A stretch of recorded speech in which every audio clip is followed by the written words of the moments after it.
Welcome to the Learn Biology podcast, where we break down complex biological concepts and make them easy to understand.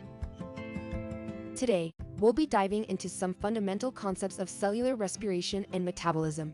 We'll explore autotrophs and heterotrophs, oxidation and reduction reactions, various pathways, and more. So, let's get started. In the world of biology, organisms are classified into two main groups based on their source of energy and nutrients.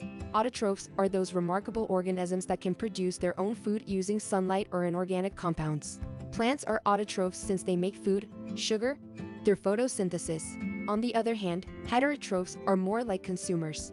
They rely on external sources for their energy and nutrients by consuming other organisms, either plants or other heterotrophs. Now, let's talk about some chemistry. Oxidation and reduction reactions, also called redox reactions, play a vital role in cellular respiration.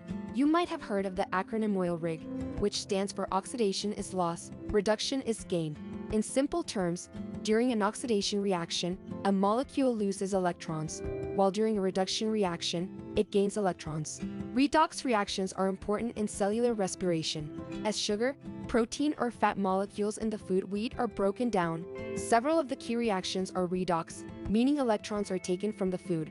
These electrons are high in energy and will be used to make lots of ATP in cellular respiration. When the electrons are lost from the food molecules, they are immediately grabbed by electron carriers. The key electron carriers are NAD+ and FAD. When NAD+ acquires an electron from a redox reaction, it is oxidized to Na. When FAD acquires an electron from a redox reaction, it is oxidized to FAD2. Now, let's delve into the types of cellular respiration. Aerobic respiration is a process that occurs in the presence of oxygen and is the most efficient way to generate energy, ATP, from glucose. It involves glycolysis, the Krebs cycle, and oxidative phosphorylation. Anaerobic respiration, on the other hand, occurs in the absence of oxygen. Some organisms, like methanogens and sulfur bacteria, can use inorganic molecules instead of oxygen to drive their respiration processes.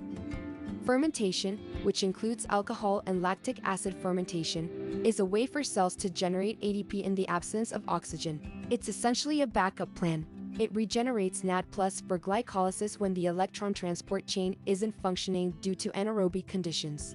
This process is common in some microorganisms and our own muscle cells during intense exercise. Now, let's explore the key pathways involved in aerobic cellular respiration. Glycolysis is the first step, where glucose is broken down into two molecules of pyruvate. It involves an energy investment phase and an energy releasing phase, ultimately generating two net ADP, Na, and two molecules of pyruvate. Pyruvate oxidation follows glycolysis. Pyruvate, a product of glycolysis, is converted into acetyl-CoA. During this step, carbon dioxide is generated, and Na is produced.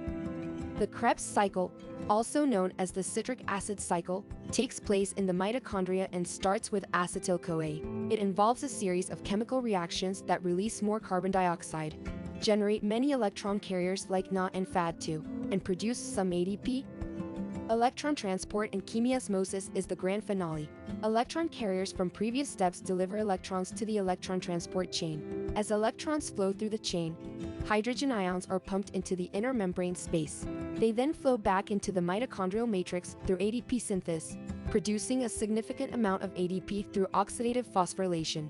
The electron transport chain is important because it is the step in aerobic respiration where oxygen is used by cells. Once electrons flow through the electron transport chain and reach oxygen, the oxygen is reduced to water. Chemiosmosis, which uses the hydrogen ion gradient form the electron transport chain and ADP synthase, produces way more ADP than any other step in aerobic cellular respiration. We do not just eat glucose, so let's briefly touch on the catabolism or breakdown of proteins and fats. When proteins are broken down for energy, a process called deamination occurs, followed by the entry of the remaining components into the Krebs cycle. Fats, on the other hand, undergo beta oxidation, resulting in the production of acetyl-CoA, which also enters the Krebs cycle to yield ADP. So, there you have it. a whirlwind tour of some of the fundamental concepts of cellular respiration and metabolism. We hope you've enjoyed this episode and found it informative. That's all for today's episode of the Learn Biology podcast. Don't forget to subscribe and leave a review. See you next time.